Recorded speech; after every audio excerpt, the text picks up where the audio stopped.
La mobilisation est une étape importante dans l'examen clinique du rachis cervical. Elle doit être faite en 2 temps, actif puis passif. Si la mobilisation active est douloureuse ou incomplète, l'examinateur complète son évaluation par une mobilisation passive. Les amplitudes articulaires doivent être les mêmes en actif et en passif. L'examen s'effectue avec le patient debout ou assis, avec le cou dégagé. Attention, la mobilisation du rachis cervical doit toujours être prudente, car il peut exister un risque de lésion médulaire, par exemple dans le diastasis atlanto-axoïdien, dans la polyarthrite rhumatoïde. Les amplitudes articulaires cervicales normales sont en pratique évaluées par la mesure de distance type. La flexion normale du rachis cervical est de 50 degrés. Cela correspond à une distance menton-sternum normale si elle est de 0 cm, avec la mâchoire fermée.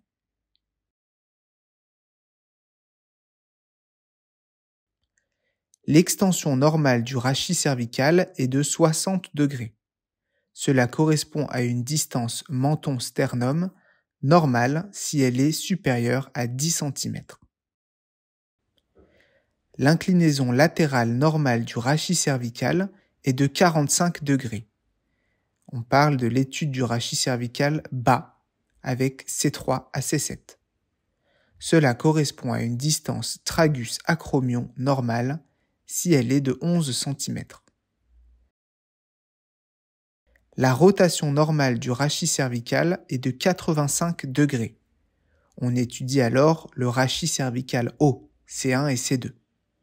Cette mobilité s'évalue par la distance menton-acromion, qui est d'une grande variabilité interpersonnelle. On l'utilisera plutôt pour le suivi chez un même individu.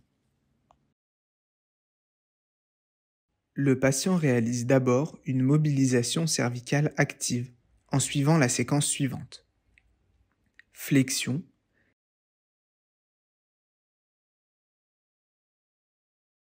puis extension,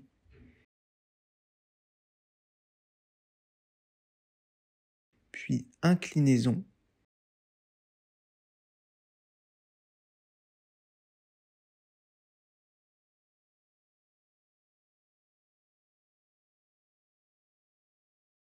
et enfin rotation. Les amplitudes articulaires seront relevées pour rechercher une éventuelle anomalie de mobilisation active.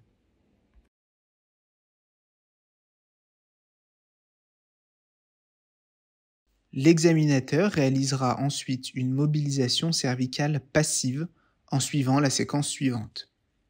Flexion,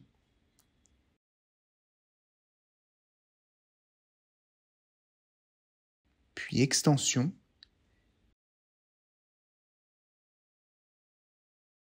puis inclinaison,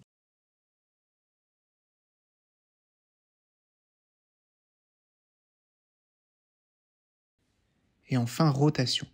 Les amplitudes articulaires sont relevées pour rechercher une éventuelle anomalie de mobilisation passive.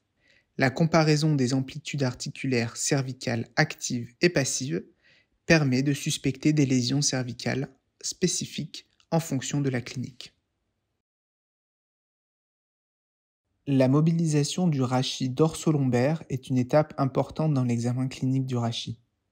Elle permet de vérifier la mobilité globale et d'identifier des sections enraidies du rachis. À moins d'avoir des appareils de mesure spécifiques, il est difficile d'estimer en chiffres la mobilité du rachis lors de l'examen clinique. Les amplitudes articulaires normales du rachis lombaire sont une inclinaison latérale de 20 degrés,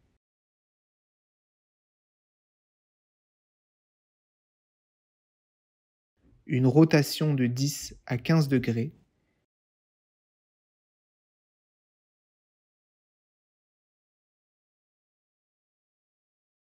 une flexion de 45 degrés,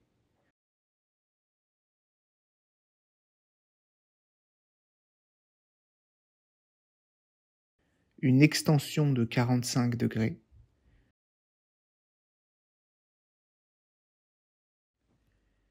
les amplitudes articulaires normales du rachis thoracique sont une inclinaison latérale de 25 à 30 degrés.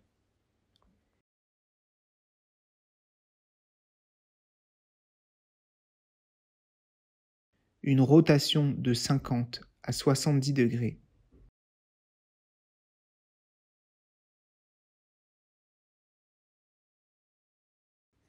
Une flexion de 30 à 40 degrés.